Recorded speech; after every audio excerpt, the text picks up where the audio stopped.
उत्तराखंड में मेरी 4 पीढ़ियाँ हो गई, 4 पीढ़ी। बहुत अरसे ज़माने से हम लोग वहाँ रहते हैं। नदीम साहब ने कहा, मैं आपसे एक चीज़ कहना चाहूँगा उत्तराखंड के बारे में, और आप हमें संक्षिप्त में ना कहिएगा, क्योंकि आप हमारे दर्द को शेयर कर रहे हैं, इसलिए मुझे कहने की इजाज़त दीजिएगा। मैंने अभी लास्ट टाइम 15-20 दिन पहले मुख्यमंत्री को कहा कि तुम ये कहते हो कि नीली चादर, पीली चादर, हरी चादर, आपको केसरिया चादर नज़र नहीं आती?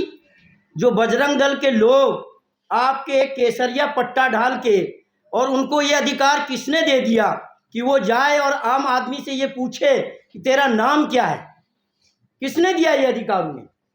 ये जब मैंने कहा तो यहाँ पे उत्तराखंड के तमाम मुसलमानों के बारे में तो आपने कहा ये जग बीती है। मैं आपको आप बीती सुनाना चाहता हूँ। वैसे मैं पहाड़ी आदमी हूँ और पर्वत में रहा हूँ, तो मेरा लहजा भी इस तरीके का है। मैं आपको आप बीती सुना रहा हूँ। मैं वहाँ फॉर्मर मिनिस्टर रहा। आप अभी अगर गूगल में सर्च करेंगे तो एक इंसिडेंट आएगा आपके आगे 2019 का। उसमें मुझे बहुत बड़ा विलेन पेश किया गया उत्तराखंड के अंदर, और ये कहा गया कि याकूब सिद्दीकी ने ऑन ड्यूटी एक इंस्पेक्टर को मारा है। और मुझे प्रशांत भूषण साहब, मैं आपको सल्यूट करता हूँ। आप तमाम हिंदुस्तान के लोगों के दर्द को समझते हैं, और मैं देखता हूँ जब आप उस लड़ाई को, उस जंग को लड़ते हैं तो मुझे बड़ा फक्र महसूस होता है। लेकिन मैं खुद आप बीती आपको बता रहा हूँ। 11 दिन मुझे जेल में रखा गया और बिना सर्च वारंट के मुझे दूसरे डिस्ट्रिक्ट से अरेस्ट किया गया।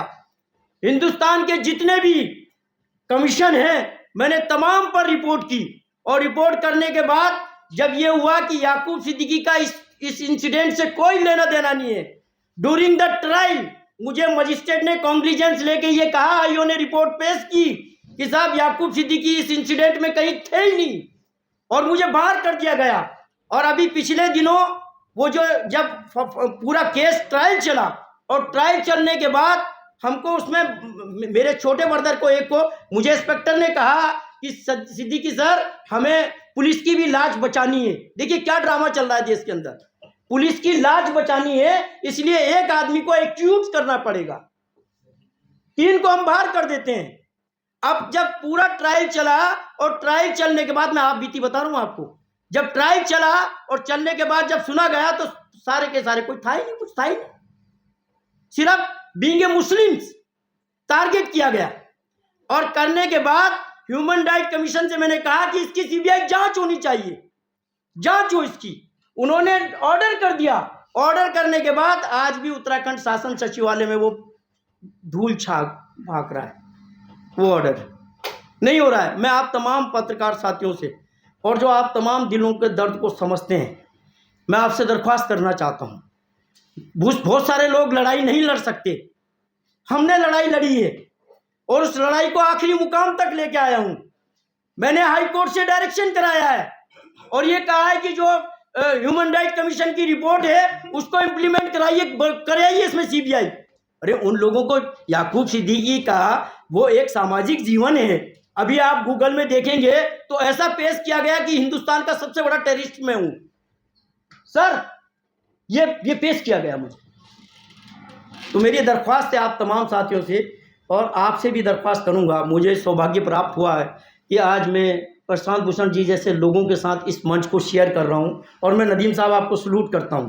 मेरे पास, मुझे कोई ऐसा इन्विटेशन नहीं था, और मुझे, चूँकि मैं काफ़ी लोगों को सुन रहा था, अंदर ही अंदर मेरे मन के अंदर न जाने कहाँ जहन, वो कल्चर है हमारा उत्तराखंड का, जब हम ठाकुर ब्राह्मण बैठ के एक टेबल पे खाना खाते थे, कहीं ये महसूस नहीं करते थे कि ये ठाकुर है और ये ब्राह्मण है।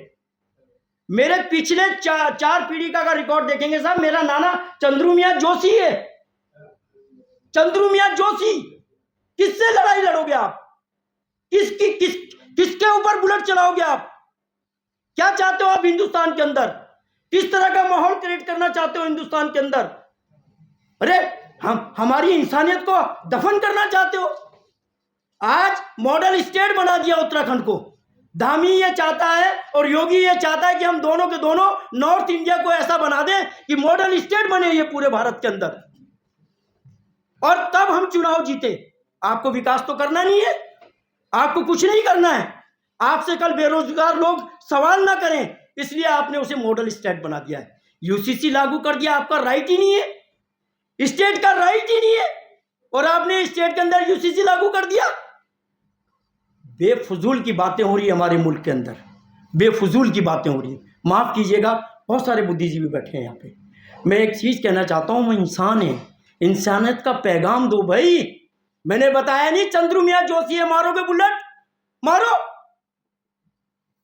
कितना जुल्म करोगे हमारे साथ? पूछा जा रहा है हमसे जा जाके, क्या नाम है तुम्हारा, तुमने नाम ये कैसे रख दिया, ये नाम लक्की नाम है, ये गैर मुस्लिम का नाम है, तूने कैसे ये नाम रख दिया? अरे ये अधिकार किसने दिया तुमको भाई, किसने दिया ये अधिकार? माफ करना, मैं उत्तराखंड का पाँव से हैंडीकैप्ड आदमी हूँ, मेरा एक पाँव खराब है, और जैसे ही मैंने ये बयान मुख्यमंत्री के लिए कहा और मुख्यमंत्री से सवाल किया, जैसे हमारी बड़ी बहन ने कहा कि आप बताओ तो सही, क्या सारे हिंदू तुम्हारे खिलाफ हैं क्या?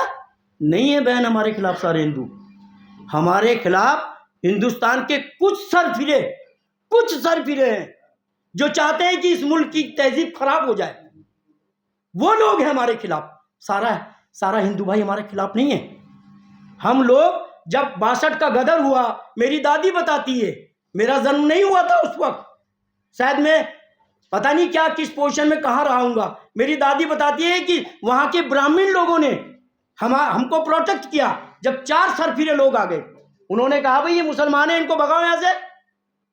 सारे ब्राह्मणों ने हथबंदी कर ली। सत्तेश्वर मोला हुआ करता था, सारे के सारे नोटियाल और थपलियाल और ये सब लोग थे। उन्होंने कहा खबरदार, ये लोग हमारे भाई हैं।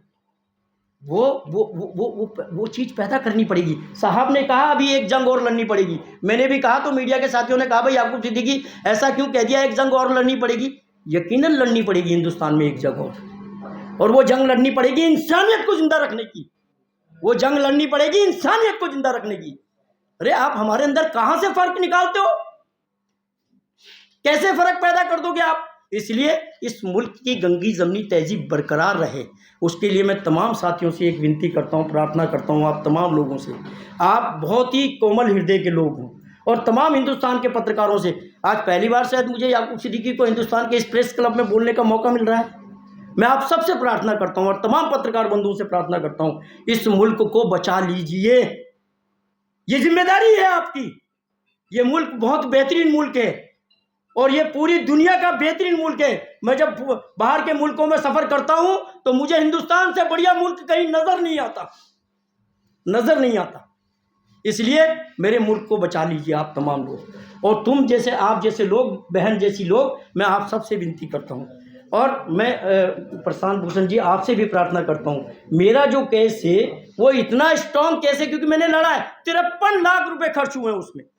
एक छोटा सा इंसिडेंट हुआ, मुझे ईश्वर ने दिया था, काबिल बनाया था, मैं काबिल था, तो मैंने उसको लड़ा केस को। मैं आपसे भी विनती चाहूँगा और इस मंच के साथ दूर जाऊँगा कि एक डायरेक्शन आप मेरी करवाइएगा, और जिन लोगों ने मेरे साथ अत्याचार किया है, जुल्म किया है, जब तक जालिम को आप उसके घर तक नहीं पहुँचाओगे, हिंदुस्तान के अंदर जुल्म बढ़ता चला जाएगा। मैं माफ़ी चाहूँगा इन्हीं शब्दों के साथ। मैं चूँकि जज्बाती आदमी हूँ, इन्हीं शब्दों के साथ अपने अल्फाज को वो ख़त्म करता हूँ। जय हिंद, जय भारत, जय उत्तराखंड।